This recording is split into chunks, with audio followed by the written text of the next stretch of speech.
মেডিকেলের দিকে অবশ্যই এবারে নজর থাকবে আমাদের। তিথি, ভাইরাসের নাম শুনলে একটা আতঙ্ক কাজ করে, তার কারণ দীর্ঘদিন যাবত এই করোনা ভাইরাসের প্রকোপ ছিল এবং আমরা তার কবলে পড়েছিলাম। এবার নতুন করে আতঙ্ক বাড়াচ্ছে জিকা ভাইরাস। কেন হয় জিকা ভাইরাসের সংক্রমণ হলেই বা সতর্ক হবেন কিভাবে, প্রতিরোধের উপায় কি, সমস্ত বিষয়টা তুলে ধরেছে একটা প্রতিবেদনে, দেখাবো।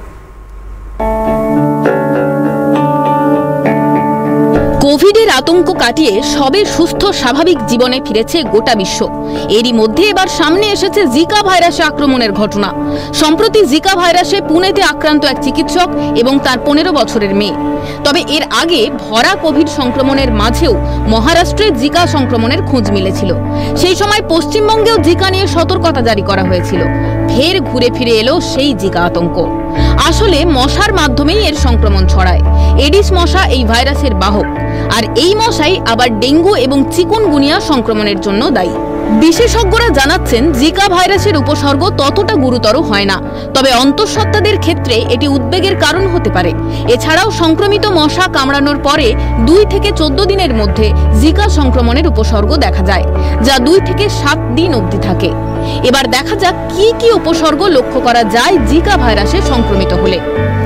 বিশেষজ্ঞরা জানাচ্ছেন এই ভাইরাসে সংক্রমিত হলে জ্বর হবে, এছাড়া শরীরে র্যাশও বেরোতে পারে। অনেক সময় চোখে ব্যথা হয় ও চোখ লাল হয়ে যাওয়ার ঘটনা ঘটে। শরীরের পেশি ও গাঁটে গাঁটে ব্যথা হয়, মাথা ব্যথাও হতে পারে। তবে জিকা নিয়ে এখনই আতঙ্কিত হওয়ার প্রয়োজন নেই, শুধু সাবধানতা অবলম্বন করুন। মশারি ব্যবহার করুন, বাড়িতে বা আশেপাশে জল জমা রোধ করুন। যেখানে জিকার প্রাদুর্ভাব দেখা গিয়েছে সেখানে খুব প্রয়োজন না হলে না যাওয়াই উচিত। তবে অনেক সময় যৌন সম্পর্কের মাধ্যমেও এই ভাইরাস ছড়াতে পারে বলে জানাচ্ছেন বিশেষজ্ঞরা। এখনো পর্যন্ত যা তথ্য মিলেছে তাতে বিশেষজ্ঞরা জানাচ্ছেন জিকা আক্রান্ত হয়ে মৃত্যুর ঘটনা যৎসামান্য।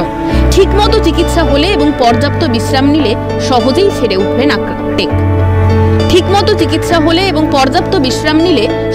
সেরে উঠবেন আক্রান্তরা। আক্রান্ত হলে দ্রুত চিকিৎসকের পরামর্শ নিন, অযথা আতঙ্কিত হবেন না। সচেতন থাকুন, সুরক্ষিত থাকুন। ক্যালকাটা নিউজ।